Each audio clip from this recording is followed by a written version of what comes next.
Le Dakar 2008 ne partira pas.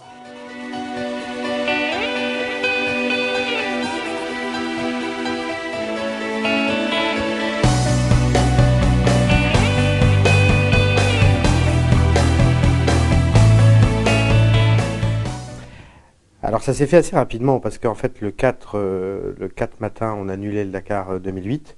Le 4 au soir on commençait déjà à travailler pour savoir comment on pouvait se sortir de cette situation un peu inextricable.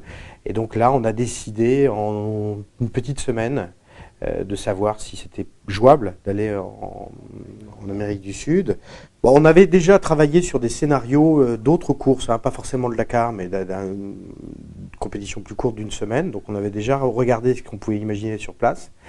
Et ça nous a aidé effectivement, mais bon, après il y avait tout à faire, parce qu'encore une fois, on connaissait pas grand-chose quand on est arrivé là-bas début janvier. Et c'est ça le challenge, hein, c'est de basculer cette course d'un continent à l'autre, de lui faire faire sa première transat, en lui gardant ses fondamentaux, l'aventure humaine, les sports mécaniques bien sûr, mais surtout l'aventure.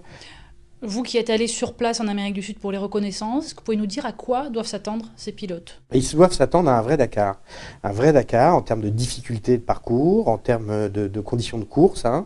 Il va faire chaud, il va y avoir de la poussière, ça va être difficile, ça va être extrêmement varié. On est vraiment dans ce qui a fait toujours le succès du Dakar, c'est-à-dire le plus dur rallye au monde en termes d'endurance. C'est un Dakar où il y aura beaucoup de sable. Hein. Les gens vont être surpris à la fois par le nombre d'étapes où on a trouvé du sable de très grande qualité, des très belles dunes, des très beaux cordons, vraiment des grandes zones désertiques et extrêmement impressionnantes. Et ça, on va avoir ça sur 6 jours. L'avenir du Dakar est devant lui, avec beaucoup d'avenir. Je rappelle que le Dakar, il y a quelques mois, on ne le voyait pas forcément en très grande forme. Hein.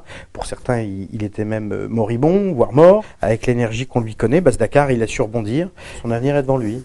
Alors où, je ne sais pas. Mais peut-être en Amérique du Sud, peut-être en Afrique australe, peut-être de nouveau en Afrique de l'Ouest, si la situation s'améliore. En tout cas, ce qui est sûr, c'est qu'il a un avenir.